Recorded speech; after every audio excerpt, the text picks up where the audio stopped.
What is inside the real book? The short answer is songs. However, there is another and somewhat more complex answer. Inside the real book, there is a system of symbols. This episode, entitled The Grammar of Music, Objects of Improvisation, analyzes the materiality of the musical notation as a non-verbal means to express a particular sonic event, a song. As a symbolic language, the fonts, the typographies and symbols, but also the marks and handwritten notes added by previous users, will be conceived as incitements to create and reproduce a sonic object.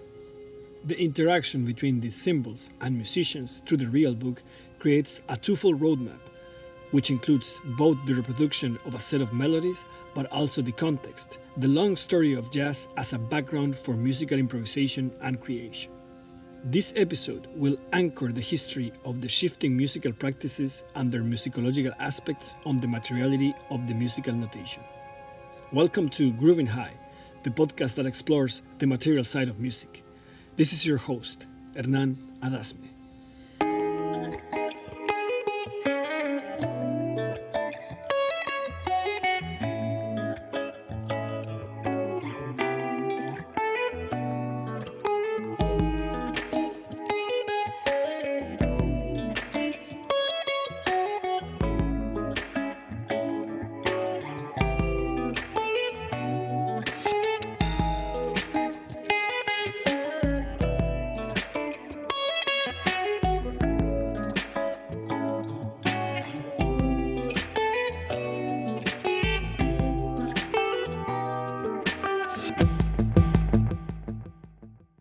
Musical notation languages are pretty much like human written languages. The musical notation systems that we know today have been evolving for centuries.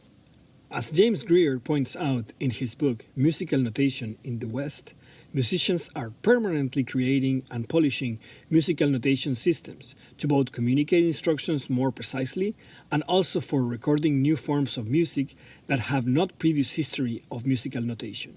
Roughly each page of the real book comes with a combination of symbols. The three-dimensionality of the real book suddenly becomes apparently two-dimensional. Inside my edition of the real book, there are more than 300 combinations of symbols, or songs.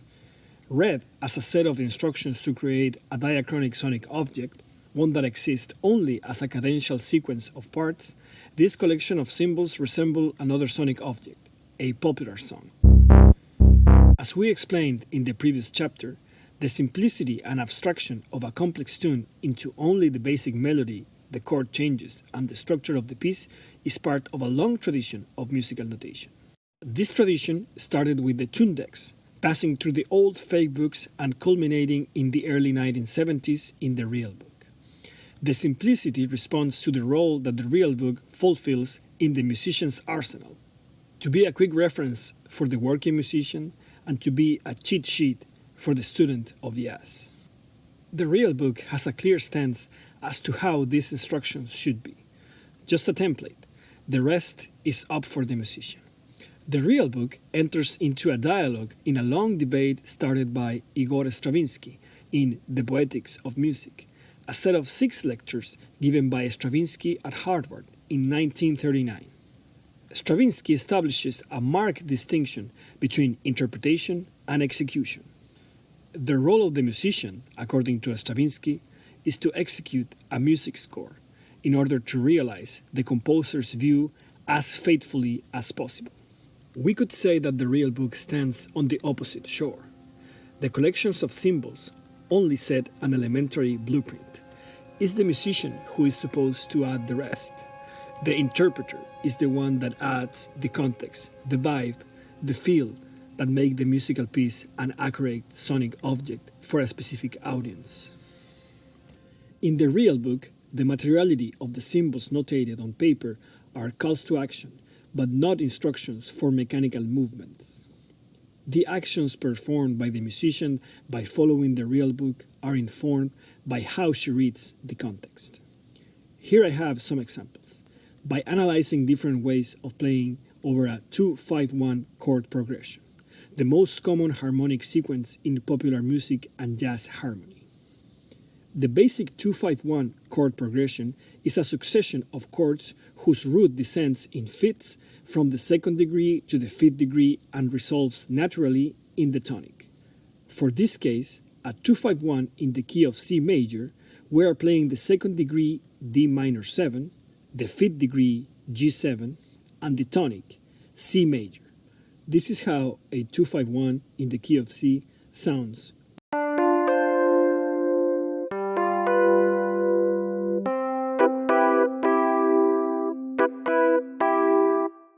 When playing a 2-5-1, the contexts matter. If a guitar player is playing solo, without any other instruments to fill the rhythm section, the bass notes, or any additional harmony parts, there would be ample space for a richly ornamented 2-5-1 progression, such as the following.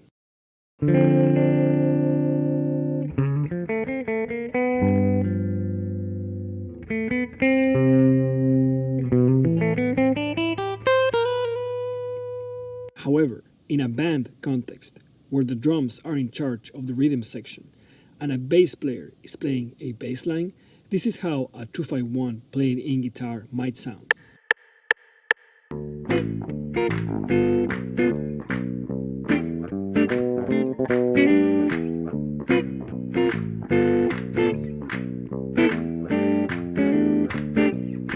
Reading the precise context for how to apply the set of instructions in a basic lead sheet music comes as much from the musician's experience as from the instructions on paper.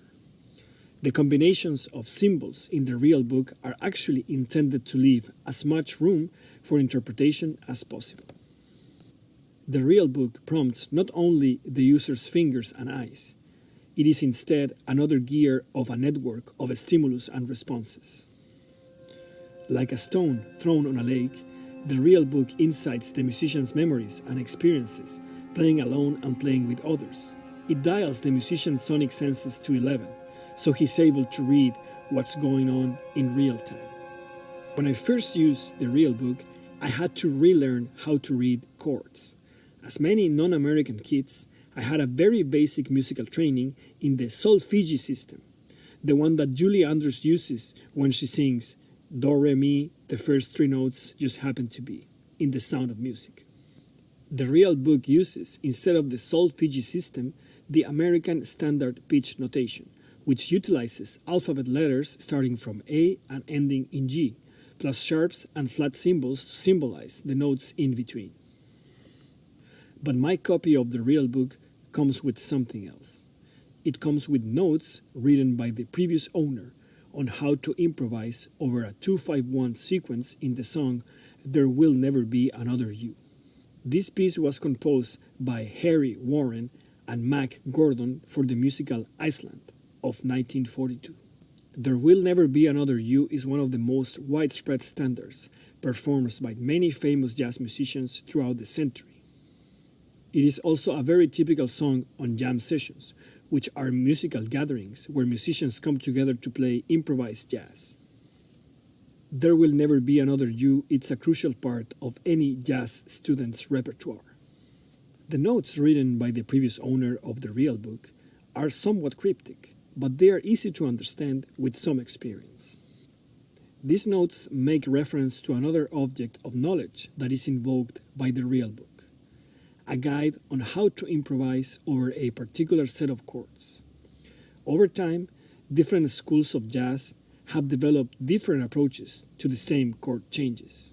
If bebop and hard bop require highly exuberant skills to craft lines and melodies that utilize chord arpeggios to represent all parts of a chord progression, modal and modern jazz tend to favor structures and patterns that transcend and maintain a more tension-filled relationship with the chord progression.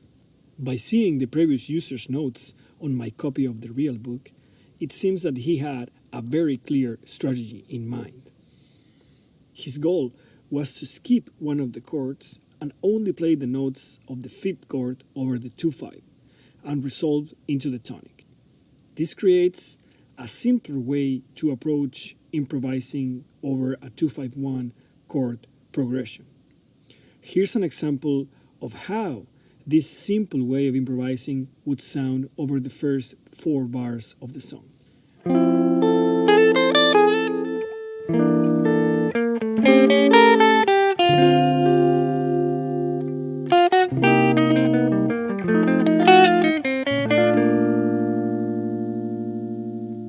If we played improvisational notes and melodies over all the course of the progression, the same part would sound like this. Note how it's way busier compared to the first one.